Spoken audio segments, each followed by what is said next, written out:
The night Elvis Presley exploded onto American television, the world changed.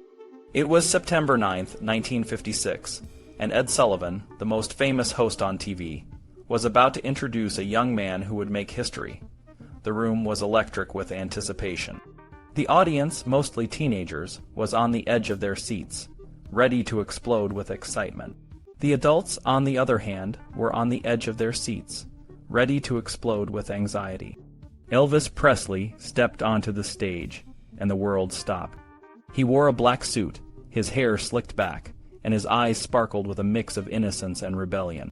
The moment he began to sing, the audience erupted. Girls screamed, boys cheered, and the whole room seemed to vibrate with energy.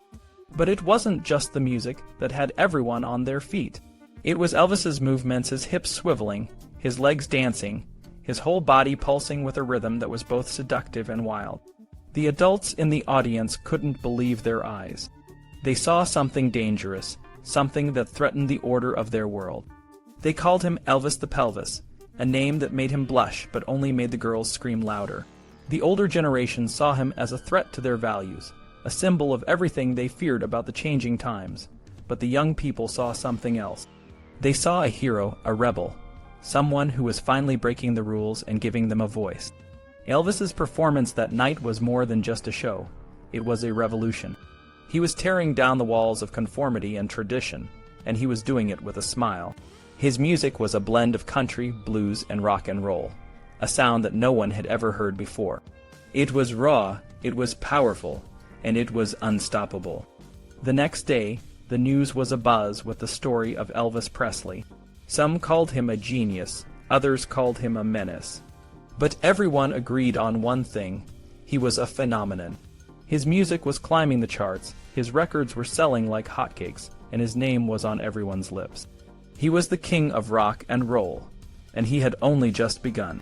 In the days that followed, Elvis's appearances on TV shows and in concerts became the talk of the nation. His fame spread like wildfire, and soon he was a household name. But with fame came pressure, and Elvis was not prepared for the weight of the world on his shoulders. He was just a kid from Tupelo, Mississippi, a place where dreams were as rare as gold. He had grown up poor, living in a tiny two-room house with his parents, Vernon and Gladys, and his twin brother, who had died at birth. Music had been his escape, his way out of poverty, and now it was his ticket to the world. But the world was a different place than he had ever imagined. He was suddenly a star, a celebrity, a symbol of everything that was new and exciting in America, and with that came a price. He was no longer just Elvis Presley, the boy from Tupelo. He was Elvis, the king, and the world expected him to be perfect. The pressure was intense, but Elvis kept going. He recorded hit after hit, from Heartbreak Hotel to Hound Dog to All Shook Up. He was a machine, a force of nature, and nothing could stop him. But as the years went by, the weight of fame began to take its toll. He started to feel the loneliness, the isolation, the constant scrutiny. He was a prisoner of his own success, and he didn't know how to escape. Elvis Presley was a legend, an icon, a symbol of a changing America. But he was also just a boy, trying to find his way in a world that was moving too fast, and as the world changed, so did he. But the night he exploded onto the Ed Sullivan Show, he was just a kid with a guitar, a voice, and a dream. And that night, he changed everything. Elvis's parents, Vernon and Gladys Presley, were country folks from East Tupelo, Mississippi. Their neighborhood was a small, tight-knit community, with a few streets and dirt roads. They lived a simple life, making do with what they had and trying to have a bit of fun along the way. Vernon and Gladys were a lively pair, always teasing, playing cards, and dancing. Music was a big part of their lives, and they loved singing at church. Vernon was a handsome, dreamy-eyed young man, but he was poor. He didn't have much to offer, and the Great Depression made it tough for anyone to get ahead. Despite this, he and Gladys eloped when Vernon was just 17, and Gladys was 21. They had to borrow money for their marriage license, and they even adjusted their ages to make it look like they were older. Gladys was a beautiful woman with dark, flowing hair and a sexy, languid manner. She loved to dance, especially buck dancing, where her hips would move with incredible looseness, almost as if a hidden energy was taking over her body. When Elvis later performed his famous hip movements on TV, people who knew Gladys said, "Elvis got it honest." Vernon was a carpenter, but often had to take any job he could find. Even with hard work, he and Gladys struggled to make ends meet. They lived in a small, shotgun-style house that Vernon and his brother built. It was simple but well built, with a wood stove and an outhouse. Gladys kept it clean and tidy, and she was happy to have a place of her own. On January 8, 1935, Elvis and his twin brother, Jesse Garon, were born. Jesse was stillborn, and Elvis, the surviving twin, was adored and protected by his parents. The loss of Jesse left a deep mark on the family. Gladys believed that Elvis carried the strength of both babies, and she doted on him. Elvis felt a sense of guilt and wondered if he had somehow caused his brother's death. This made him cling to his mother, and he developed a strong protectiveness toward his parents, promising to lead them out of poverty. Growing up, Elvis was surrounded by poverty. He learned to be respectful and subservient, addressing elders as sir and ma'am. His family was humble and clannish, always struggling to avoid being labeled as white trash. The social hierarchy in Tupelo was strict, and the Presleys often felt out of place when they ventured beyond their neighborhood. Elvis's life took a turn when his father, Vernon, was sent to Parchman Prison Farm for altering a check. Vernon and Gladys's brother, Travis, tried to change a check from $4 to $14 or $40. They were caught and made an example of, with Vernon receiving a 3-year sentence. Parchman was a harsh place, where prisoners worked from dawn to dusk under gunpoint. Vernon was likely whipped with a strap called Black Annie, a common punishment for rebellious prisoners. While Vernon was in prison, Gladys and Elvis lived with relatives in a tiny house near the train tracks. They visited Vernon every weekend, and Elvis was left to play while his parents had conjugal visits. After Vernon's release, the family struggled with nightmares and sleepwalking, haunted by the prison experience. Poverty and shame fueled Elvis's desires. He craved attention, love, and food. Hamburgers, in particular, were a treat he cherished. He would walk 3 miles to get a cheap burger at Duty's Diner, savoring the grease-soaked bun, pickles, and onions. Store-bought food always seemed superior to what they could grow, and it was a symbol of escape from their hard life. Elvis also craved music and adventure. His mother, Gladys, indulged him with love but was overprotective, afraid he would get hurt. She wouldn't let him take risks, but the constant threat of storms in the rural South made a lasting impression on him. When a deadly tornado hit Tupelo, Elvis and his family sought shelter, and the storm's ferocity left a deep mark on his imagination. Music was a constant in Elvis's life. At the Assembly of God Church, he heard expressive, joyful gospel music and saw the preacher move with the rhythm. He also listened to rhythm and blues in the black neighborhood of Shake Rag, where the sounds of blues and spirituals filled the air. Elvis was always listening, absorbing every note and rhythm. He loved all kinds of music, from country to opera, and it became a part of who he was. Presleys were poor, but they found joy in music, family, and the simple things in life. Elvis's early experiences shaped him, fueling his ambition and his love for music. Even as a young boy, he knew he wanted more for himself and his family. Elvis and his family often spent Saturday afternoons at the Wheelo Jamboree at the courthouse. For Elvis, these were some of the happiest times of his week. He loved the lively music and the chance to meet performers. One of his favorites was Mississippi Slim, a country singer who captivated Elvis with his talent. Elvis would hang around Slim, asking shy questions and soaking up every bit of knowledge he could. Sometimes the small boy even got up to sing on the radio, feeling both terrified and exhilarated. The South was alive with music, and Elvis was a sponge, absorbing every sound. He listened to the train whistles, the country singers on the radio, the gospel music at church, and the blues from the Delta. He heard the field hollers of black farm workers, the soulful cries that turned hard labor into something bearable. He even heard music at Parchman State Penitentiary when he visited his father Vernon, who had been sent there for a short time. The music was a lifeline for Elvis, a way to escape the pain of feeling like an outsider and the constant struggle to make ends meet. When Elvis was 10, he entered a statewide singing contest at the Mississippi-Alabama Fair and Dairy Show. He wore glasses and suspenders and had to stand on his stool to reach the microphone. He sang Ole Shep, a sad song about a man forced to shoot his old dog. Despite his nerves, he managed to come in 5th place. On his 11th birthday, Elvis and his mother, Gladys, went to the Tupelo hardware store. Elvis wanted a .22 rifle, but Gladys talked him into buying a guitar instead. It was more expensive, but she offered to pay the difference. Elvis was upset, crying because he wanted the rifle, but Gladys knew the guitar was a safer path for her son. Once he had the guitar, Uncle Vester, who played in honky-tonks, taught Elvis some chords. His mother's brother, Johnny Smith, and the guitar-playing preacher, Frank Smith, also helped him. By the 7th grade, Elvis took his guitar to school every day, announcing that he would be on the Grand Ole Opry someday. The other kids laughed, but Elvis didn't let it stop him. The Presleys' life was filled with challenges. Vernon, always looking for work, took odd jobs to provide for his family. Being an ex-con made it harder for him to find steady employment, but he never gave up. In 1948, when Elvis was 13, the family moved to Memphis, hoping for better opportunities. Memphis was a melting pot of music, where blues, country, and gospel all came together. Beale Street was the heart of it all, and Elvis was drawn to the vibrant sounds. In Memphis, Elvis found a new world of music. He heard the blues on Beale Street, gospel at the Amy Church, and rhythm and blues on the jukebox at Charlie's. He and his cousin Gene Smith bought flashy clothes from Lansky's, a popular store that dressed rhythm and blues performers. Despite his low social status, Elvis felt a deep connection with the black community, sharing their cultural experiences and dreams. Elvis's talent was unique, and he was determined to use it. His sensitivity to sound and rhythm was a part of him from the beginning. He listened to the music that expressed his deepest desires and longings, and it gave him hope. Music was his escape and his dream.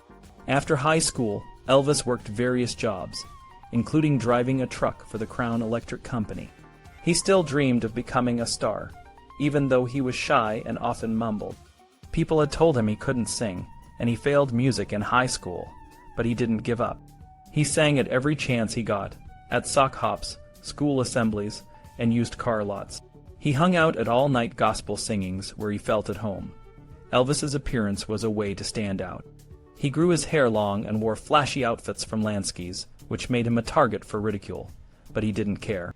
He wanted to be noticed, and he wanted to be different. He was an outsider who refused to conform, and his clothing was a bold statement of his individuality. In 1954, Elvis went to the Memphis recording service, part of Sun Records, to record a song for his mother. Sam Phillips, the owner of Sun Records, wasn't there, but his assistant Marion Kasker noticed something special about Elvis. Despite his nervousness and lack of confidence, she heard potential in his voice. Months later, she convinced Sam to give Elvis a chance. The first session didn't go well. Elvis was nervous and tried to sing pop ballads like Dean Martin and Bing Crosby, but then something magical happened. During a break, Elvis, Scotty Moore on guitar, and Bill Black on bass started jamming. Elvis began singing "That's All Right, Mama" with a new energy and confidence. The sound was electrifying, a perfect blend of white and black sensibilities. Sam Phillips knew he had found what he was looking for. Elvis's unique talent was finally unleashed, and it changed everything. He had always dreamed of success, and now those dreams were beginning to come true. His journey from a shy, awkward boy to a musical sensation was just beginning, and it would soon take the world by storm. Sam hired Scotty Moore and Bill Black to play with Elvis, but when they first met at Scotty's house, they weren't too impressed. Elvis showed up in a lace shirt and pink pants with a black stripe, and they weren't sure what to make of him. Despite this, Sam scheduled a second studio session, just to see what might happen. When they got to the studio, Sam asked Elvis what he wanted to sing. Elvis was nervous and didn't want to take any risks. He and Scotty and Bill decided to try Harbor Lights, an old Bing Crosby song. It was a safe choice, and Elvis sang it tentatively. Sam could see that Elvis was holding back, but he didn't push him. They tried a few more ballads, and Elvis started to relax a little. Then, during a break, something magical happened. Elvis started playing and singing an old blues song by Arthur, Big Boy Crudup, called "That's All Right." He sang it with a high-pitched, excited voice, and Scotty and Bill joined in with a fast, energetic rhythm. Sam, who was listening from the control room, was blown away. He quickly turned on the tape machine and told them to do it again. This time they captured the raw, lively energy that Sam had been looking for. Sam recognized that Elvis had something special, a mix of country, blues, and gospel that was both familiar and new. He could hear the influence of black musicians, but Elvis's sound was unique. Sam knew he had found what he was looking for: originality. He didn't waste any time and took the recording to his friend Dewey Phillips, a popular DJ in Memphis.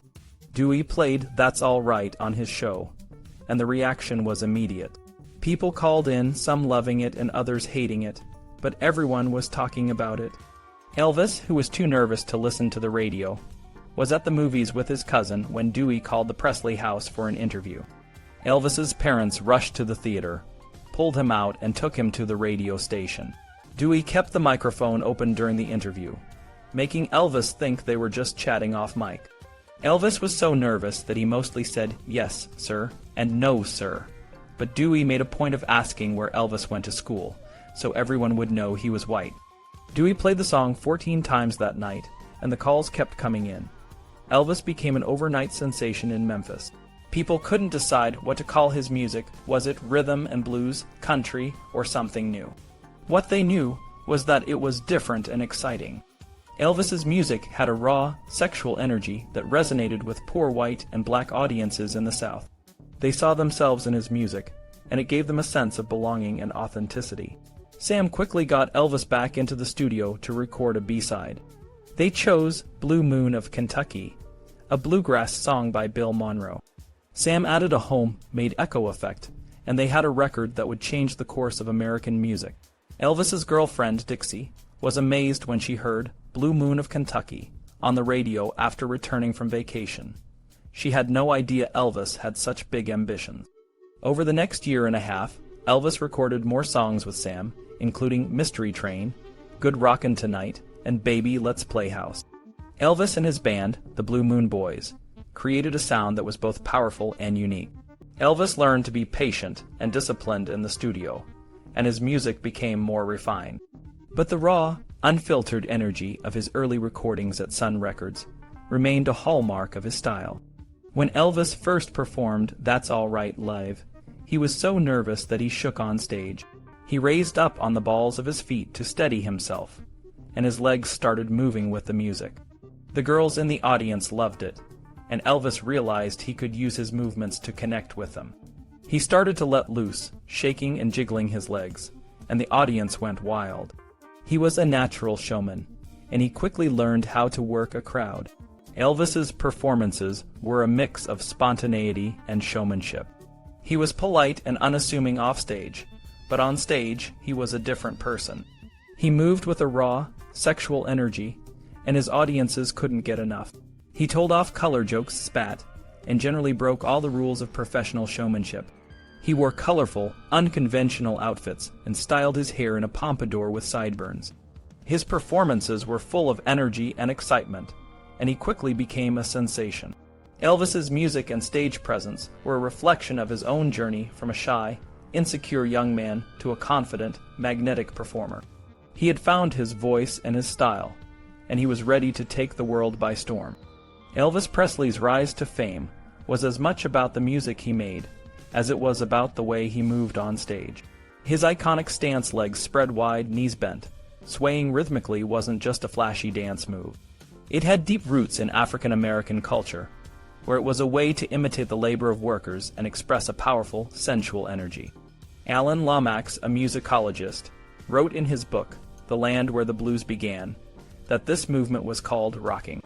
It was a fundamental part of African American music and dance, and it was a way for enslaved people to preserve their heritage through spirituals like Rock Daniel. When Elvis adopted this movement, he was doing more than just copying a dance. He was connecting with the struggles and resilience of African American workers. He was breaking free from the poverty and hard labor that he had known growing up in Tupelo, Mississippi. Elvis's music was a blend of rhythm and blues, gospel, country, and pop, and it resonated with a young, mostly white, Southern working-class audience. They saw in Elvis a reflection of their own hopes and dreams, a promise of escape from the drudgery of daily life. Elvis's style was different from the traditional country music of the time.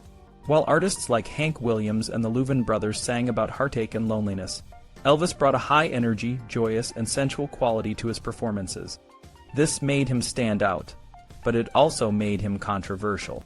Some people, especially in the country music scene, were not ready for a white performer to embrace black music so openly.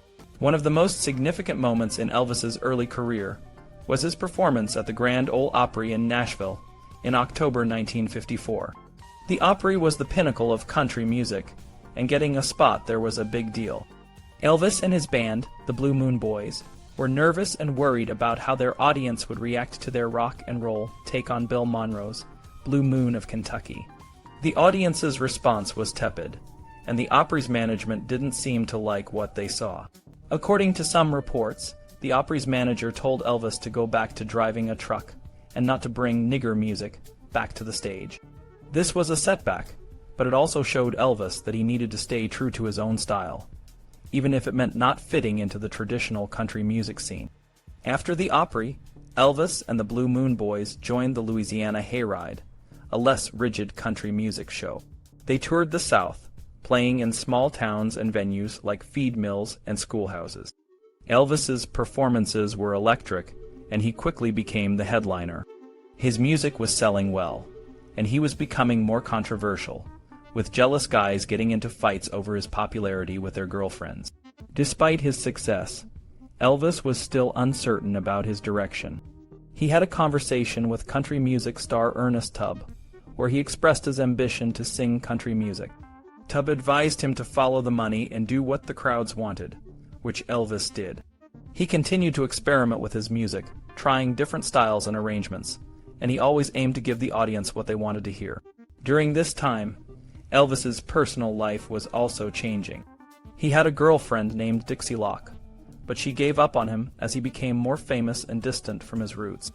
Elvis's mother, Gladys, worried about him constantly and insisted that he call home every night. His fame was growing, and he caught the attention of Pat Boone, a clean-cut teen idol who was skeptical of Elvis's hillbilly image. However, after seeing Elvis perform, Boone was impressed by his talent, even if he found Elvis's stage presence and southern twang off-putting. As Elvis's fame grew, a man named Colonel Tom Parker began to take an interest in him. The Colonel was a shrewd and manipulative promoter who had worked with other country music stars. He saw Elvis's potential and was determined to manage him. The Colonel's contract with Elvis and his parents was extremely one-sided, giving Parker a lot of control over Elvis's career. Despite this, the Presleys signed the contract, seeing the Colonel as their best chance to navigate the complex world of show business. The Colonel's influence was significant. He helped Elvis break into the national scene, but he also treated Elvis as a commodity, often putting his own interests first. The Presleys, coming from a background of poverty and limited opportunities, saw the Colonel as a necessary evil, a guide who could help them navigate the world of fame and fortune, even if it meant giving up a lot of control. Elvis's early years were marked by a mix of uncertainty, experimentation, and rapid success. He was breaking new ground in music and performance, and he was doing it in a way that resonated with a young, diverse audience. Despite the challenges and controversies, Elvis was determined to stay true to his roots and his love for music, even as he became one of the biggest stars in the world.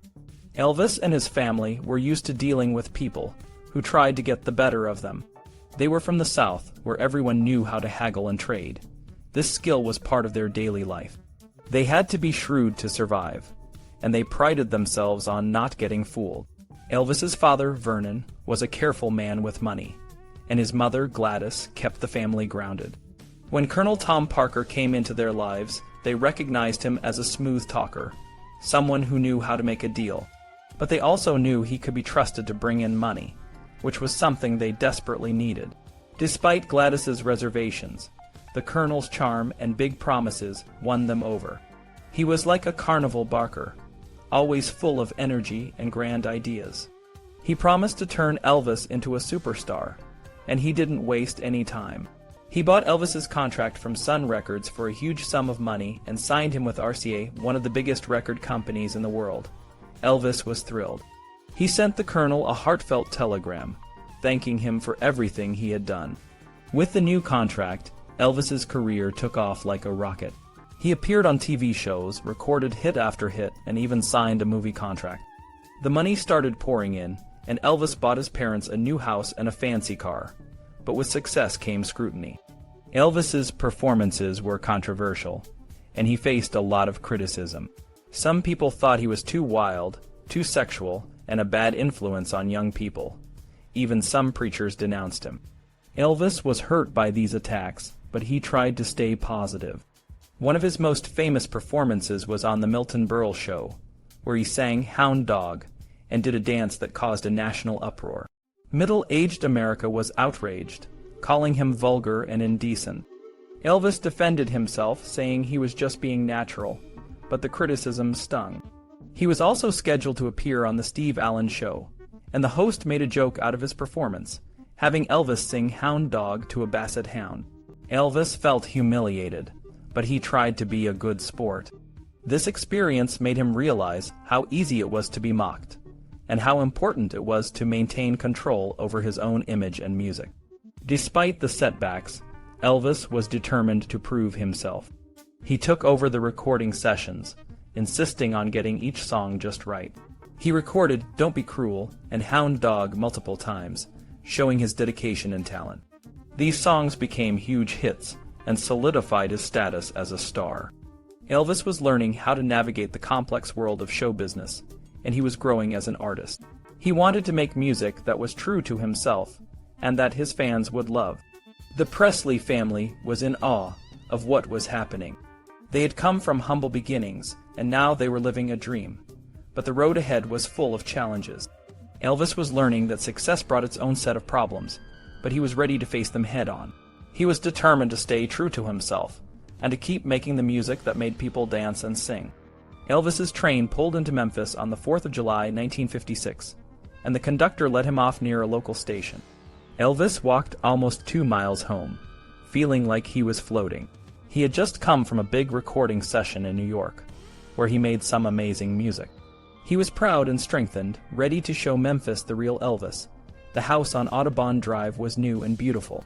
The Presleys moved in just a few months earlier, and they were still amazed by it.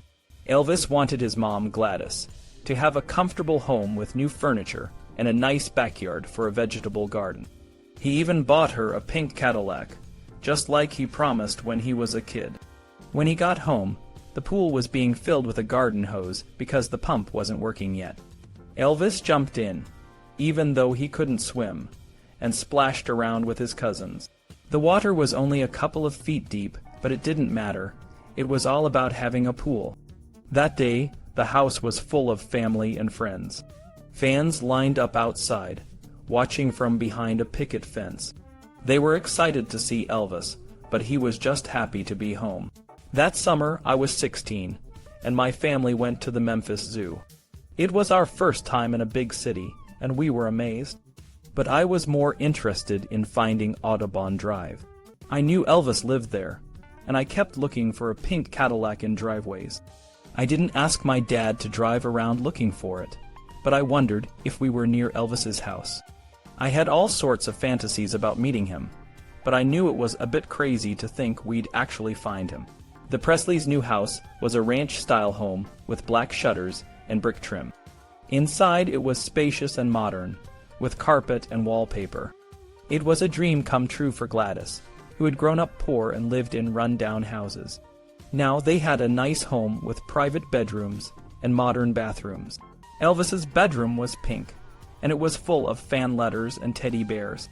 The house had everything they needed, and they could finally enjoy life. Gladys had new appliances, like twin-wall ovens and mixmasters, so she could cook without walking so far. The family bought new furniture, and they even had a swimming pool. Elvis's parents were used to saving money, so they kept their old furniture in a spare room. They were happy, but sometimes they felt out of place in their new neighborhood. Vernon puttered around, and Gladys kept busy with her garden and scrapbooks. They still had pets, like dogs and a monkey, and Elvis would come home and work on his motorcycle, or ride figure-8s in the backyard. Fans would gather to watch, and some even tried to steal pieces of sod or bricks from the house. That summer, Elvis took his first real vacation in over a year. He went to Biloxi, Mississippi, to see June Juanico, a girl he had met the year before. They had a special connection, and they quickly picked up where they left off. June was accepted into the Presley household, and she helped Gladys with cooking and sewing. Elvis and June spent most of July together, frolicking on the beach, eating at diners, and going on adventures. They swam, water-skied, and rode horses. Elvis got sunburned, and they even went deep-sea fishing with his parents. It was a simple, happy time, and it seemed like they were just two normal kids enjoying the summer. Gladys and Vernon joined them in Biloxi, and they had a great time, even though Gladys got seasick. She made Elvis his favorite sandwiches, and they had fun together. June remembered how Gladys looked at Elvis with sad, tender eyes, worried about his future, but she was also proud of how far they had come. The Presleys were a close-knit family, and they were starting to enjoy the fruits of their hard work. But deep down, they were still the same people from a simpler time. Elvis's journey back to Tupelo in September 1956 was a stark contrast to the one that had taken his family away in 1948. This time, they arrived in a shiny white Lincoln, not a packed jalopy. The town welcomed him with a parade and fireworks, celebrating Elvis Day. He performed at the Mississippi-Alabama Fair and Dairy Show, where he had first sung Ole Shep as a 10-year-old. The crowd of 20,000 was wild, and the city's elite were proud to claim a hometown hero. Elvis's parents, Gladys and Vernon, were dressed up and sipping cokes, beaming with pride. Vernon, once seen as a ne'er-do-well, now spoke with the confidence of a man whose son had made it big.